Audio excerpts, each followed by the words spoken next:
Ito pala yung part 2 napindot ko yung parang red tsaka white na dot na yun, napindot ko besh, kaya part 2 na to. Di ko siya i-voice over ulit to. Baka naman kasi nagustuhan niyo yung Nezuko-chan, Ara-Ara, Sumimasen, Tomioka-san, tapos yung Moshi. May sarili din siyang koalisyon na nabuo dito, no? Ito,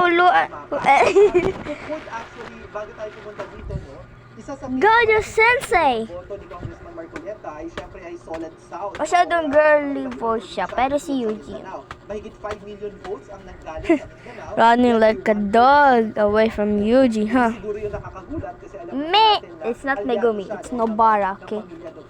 Kaya ito ang medyo interesting. Hey, Kugisaki! Solid South sa Mindanao, nakakuha pa siya ng mga boto labas doon, kagaya ng Calabarzon, National Capital Region, or Central Luzon. Yuji Kai! Ayoko kasi yung voiceover si Suko na pinapractice ko pag yung voice niya. Ito kasi yung tunog ko pag bino-voiceover ko siya. Yuji Kai. Diba? Pangit eh. Balik sa'yo, Karen. Alright, siguro tanungin Bakit naman kasi? So sa pinatunayan mo ngayon, nagbago ang pangangampanya.